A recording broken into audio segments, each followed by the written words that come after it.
কুমিল্লার চান্দিনায় সংসদ সদস্য প্রার্থী মনোনয়নকে কেন্দ্র করে বিবাদে জড়িয়েছে জামায়াতের মোশাররফ গ্রুপ এবং ব্যারিস্টার শাকির গ্রুপ। হাতাহাতি এমনকি সংঘর্ষের ঘটনাও ঘটেছে। স্থানীয়রা বলছেন দলটির রক্ষণশীলতার পর্দা থেকে বেরিয়ে এসেছে ক্ষোভের স্ফুলিঙ্গ। অতীতে জামায়াতের নেতাকর্মীদের এমন বিভক্তি চোখে না পড়লেও হঠাৎ এমন দৃশ্য দেখে অবাক বনে গেছেন এলাকাবাসী।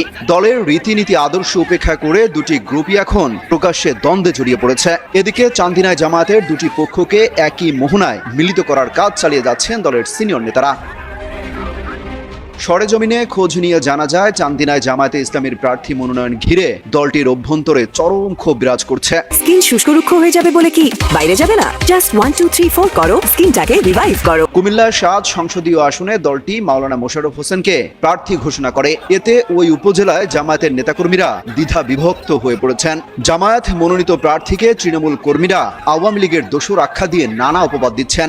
আওয়ামী লীগের সাবেক সংসদ সদস্য ডক্টর প্রাণগোপাল দত্তের সঙ্গে জামায়াত প্রার্থী মোশাররফ হোসেনের সখ্যতার অভিযোগ করেছেন নেতাকর্মীরা। ফলে তাকে ওই আসনে প্রার্থী হিসেবে জামায়াত নেতাকর্মীরা মেনে নিতে পারছেন না বলেও জানান তারা। গত সোমবার চান্দিনায় জামায়াতে ইসলামীর কুমিল্লা উত্তর জেলা আয়োজিত 5 দফা দাবিতে গণমিছিলের আয়োজন করা হয়। সেখানে জামায়াতের দুটি গ্রুপের অভ্যন্তরীণ দ্বন্দ্ব প্রকাশ্যে আসে। ওই কর্মসূচিতে মনোনয়ন প্রত্যাশী ব্যারিস্টার মোস্তফা শাকের উল্লাহ গ্রুপের সঙ্গে মনোনয়নপ্রাপ্ত মোশাররফ হোসেন গ্রুপের হাতাহাতি এবং সংঘর্ষের ঘটনা হয়। এ সময় আওয়ামী লীগের দোসর আখ্যা দিয়ে জামায়াত মনোনীত প্রার্থী মোশাররফ হোসেনের হাত থেকে মাইক্রোফোন কেড়ে নেওয়া হয়। দল বিক্রি চলবে না, আওয়ামী লীগের দোসর প্রার্থী মানি না স্লোগান দিতে থাকেন শাকের গ্রুপের অনুসারীরা। দলীয় সূত্র জানায় এমপি প্রার্থী নিয়ে বেশ কিছুদিন যাবৎ নেতাকর্মীরা অসন্তোষ প্রকাশ করে আসছিল। তাদের অভিযোগ প্রার্থী নির্বাচনের ক্ষেত্রে যথাযথভাবে সাংগঠনিক নিয়ম অনুসরণ করা হয়নি। তৃণমূলকে উপেক্ষা করে মাওলানা মোশাররফকে এমপি প্রার্থী করা হয়েছে। মনোনয়ন প্রত্যাশী ব্যারিস্টার মোস্তফা শাকের উল্লাহ বলেন, মনোনয়ন দিয়েছে জামায়াত ইসলামী, দলের সিদ্ধান্তের বিষয়ে আমি কোনো মন্তব্য করতে চাই না।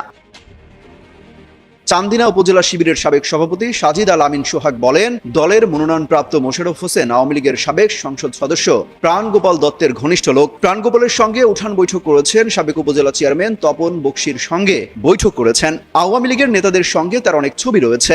একজন আওয়ামী লীগের দালালকে মনোনয়ন দেওয়া হয়েছে, এটা মেনে নেওয়া যায় না। কুমিল্লা উত্তর জেলা জামায়াতের আমির আব্দুল মতিন বলেন, চান্দিনায় জামায়াতের বিরোধ শীঘ্রই মিটে যাবে। এটা ছোটখাটো বিষয়। আমরা আদর্শের রাজনীতি করি, এখানে স্বার্থের জন্য কেউ রাজনীতি করে না। আমরা এক হয়ে মিলেমিশে কাজ করব। সবার আগে সব খবর পেতে চ্যানেলটি সাবস্ক্রাইব করুন এবং ফলো করে বেল বাটনটি চাপুন।